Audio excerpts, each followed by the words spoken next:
Everybody, we're glad you're here with us. This Sunday will mark 14 years since the tragic crash of Flight 3407 in Clarence Center.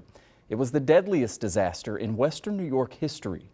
To mark the occasion, folks gathered this morning at the Clarence Center Volunteer Fire Department's fire hall, and then they walked the short distance up to the memorial site. 2 on Your Side's Dave McKinley reports 3407 families are also having to find themselves renewing their efforts in their continued fight for better airline safety. 3407 families and first responders left from the Clarence Center Fire Hall in remembrance of the souls lost. They had names and they had lives. Their loved ones whose memories are etched indelibly in their minds.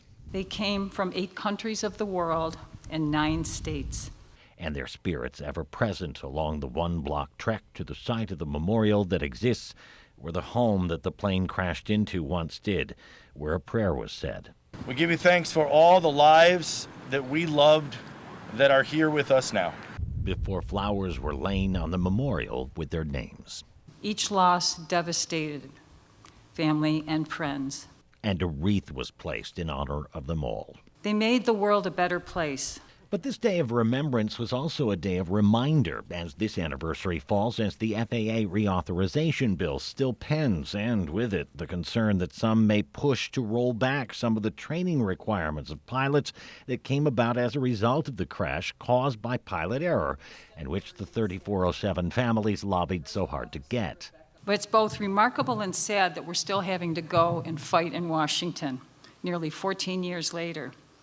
We were in Washington just this week to remind our elected officials that there are consequences to reducing airline safety standards. And an ally in their continued fight was here as well. This is my first trip to Clarence Center. He is Airline Pilot Association President Captain Jason Ambrosi, who leads the largest airline pilots union in the world with some 66,000 members. I pledge to you on this solemn day that the Airline Pilots Association will work to make certain the next FAA reauthorization protects and builds on this legacy. We will also do everything we can to ensure that this country does not go backward.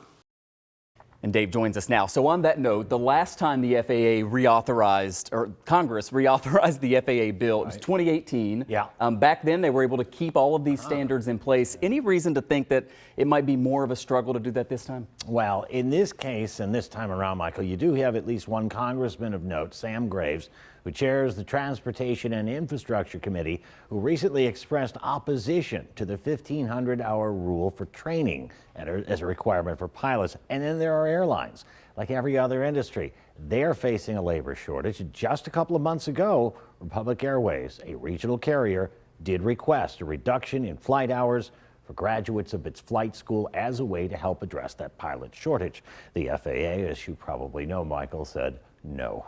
Yeah, absolutely. At this point, another fight, though. Got to go through it again. We'll follow it, Dave. Thank you.